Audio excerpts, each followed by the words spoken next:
Approach అంతా deal చేయడంలో ఒక 50 కిలోమీటర్స్ ఇక్కడ మనం నిలబడి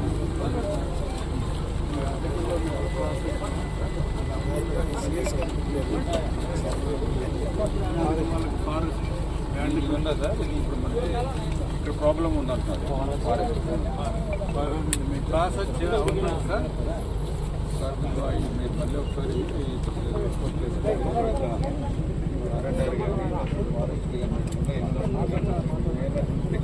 ఒకసారి ఫైనాన్షియల్ అంటే మేము ప్రాసెస్ చేస్తాం. అంతా అయిపోయింది సార్. డిఎఫ్ఓ గారు ఇన్స్పెక్షన్ ఇస్తే అంటే జిల్లా స్థాయిలో ఉన్నది వాళ్ళు టేకేర్ పైసలు మోడలింగ్ చేస్తుంది. ఇరిగేషన్ రివ్యూ అవ్వలేదు సార్. నెమ్మదిగా ఎందుకంటే మీకు అవుతే ఏంటంటే కొద్దిగా ఫైల్ సైకిల్ స్పీడ్గా కుదురుతాయి. మా ఇరిగేషన్ అనుకుంటే స్లోగా నడుస్తాం. ఇప్పుడు మీరు అనుకుంటే కొద్దిగా పరిగెట్టిస్తారు కదా.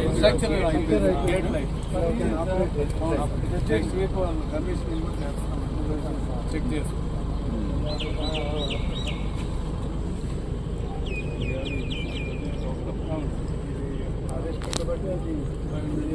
ఓపెన్ చేసి 2 సార్లు ఓపెన్ చేసి 2 సార్లు కూర్చోండి.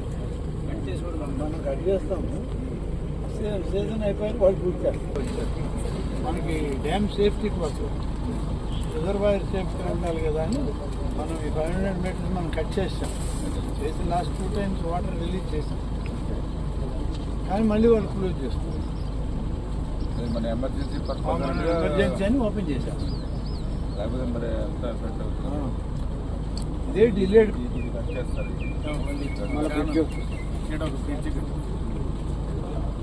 బ్రిడ్జి పార్ట్ ఫారెస్ట్ లేదు. ఇది పార్ట్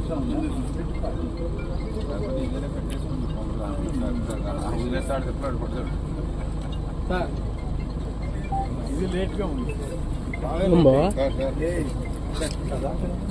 పడికల్ టైం పట్టింది.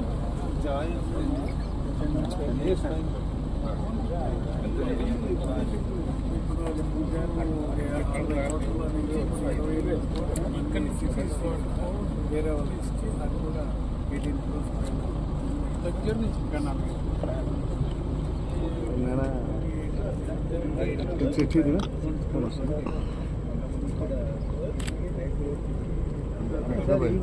ఇప్పుడు దాని వరకు ఎంత ఫైనల్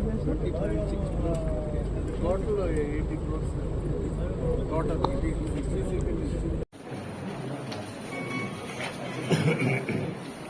కార్యక్రమం పెద్ద ఎత్తున ఈ యొక్క సమీక్షకి నీటిపారుదల ప్రభాకర్ రెడ్డి గారు, శాసనసభ్యులు శ్రీ, అలాగే గౌరవనీయులు మున్సిపల్ శాఖ మంత్రులు రాష్ట్ర నాయకులు ఆంజనేయ రెడ్డి గారు, అలాగే మాజీ మేయర్ గారు డాక్టర్ చేసినట్లుగా ఇట్లా ఎక్కడ పడుకోడు బిల్లులు సబ్మిట్ చేసుకుని మరి అన్ని కూడా ప్రభుత్వ సొమ్ము, ప్రజల సొమ్ముని లూటీ చేశారనేది మరి ఎవిడెన్స్లతో సహా అన్నీ కూడా ఇవ్వడం జరిగింది. దాని మీద మరి ఏదైతే శాఖాపరంగా కూడా దర్యాప్తు చేసి ఎవరైతే ప్రజల సొమ్ముని లూటీ చేసి దోపిడీ చేశారో వారి మీద కూడా చర్యలు ఉండేటువంటి విధంగా మరి దర్యాప్తు కూడా శ్రీకారం చుడతామని చెప్పి కూడా మీ ద్వారా అందరికీ కూడా తెలియజేస్తాం. ఏదైతే ఇప్పుడే సోమశిలకు సంబంధించి ఏదైతే జగన్మోహన్ రెడ్డి విధ్వంసం నుంచి ఇమ్మీడియట్లీ అంటే ఇప్పుడే మనము ఏదైతే చెప్పడం జరిగింది సోమశిలకు సంబంధించి యాప్రాన్ ఏదైతే ఉందో అది ఇమ్మీడియట్లీ దాన్ని స్టార్ట్ చేయాలి. ఇప్పుడే ఎవరైతే ఇంజనీరింగ్ అధికారులతోటి ఎవరైతే ఆ వర్క్ చేసి ఏజెన్సీ ఎవరైతే ఉన్నారో అతనితో కూడా చెప్పడం జరిగింది.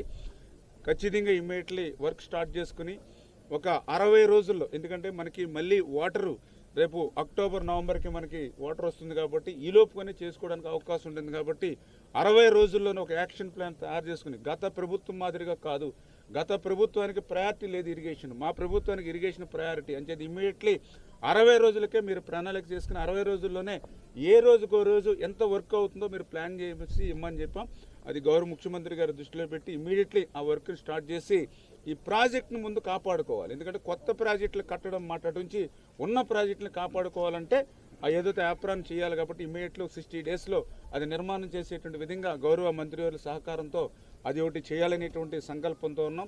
అదేవిధంగా ఇప్పుడు ఏదైతే హై లెవెల్ కెనాల్స్ కానీ ఇంకా ఇతరత్ర ఏదైతే గత 5 సంవత్సరాలు ఏదైతే పనులు నిలిచిపోయాయో అవి కూడా రివ్యూ చేసుకొని అవి కూడా ఇమీడియట్లీ, ఎందుకంటే మాకు కూడా ప్రాధాన్యత పరంగా, ఎందుకంటే అన్ని వర్క్స్ని ఒక్కసారి స్టార్ట్ చేసినా అది కంప్లీట్ చేసుకోవడం ఇప్పుడున్నటువంటి ఆర్థిక పరిస్థితి దృష్ట్యా కష్టమవుతుంది కాబట్టి ప్రయారిటీ వైడ్గా, అంటే ఇప్పుడు మనం ఎంత కాలంలో పూర్తి చేయగలుగుతాం, ఎంత అమౌంట్ దానికి అవసరం అవుతుంది, అంత అమౌంట్ ఖర్చు పెట్టి ఇంత టైంలో మనం పూర్తి చేస్తే ఎంత ఆయకట్టు మనకి వినియోగంలోకి తీసుకొస్తాం అనేటువంటిది అంతా కూడా క్లారిటీ తీసుకుని అందులో ప్రయారిటీ వైడ్ చూసుకుని మినిమం టైంలో ఎక్కువ ఆయకట్టుకి ఏదైతే మనం ఇవ్వగలుగుతామో అవన్నీ కూడా ప్రయారిటీగా ఏదైతే అందులో కూడా ఈవేళ నెల్లూరు జిల్లాకు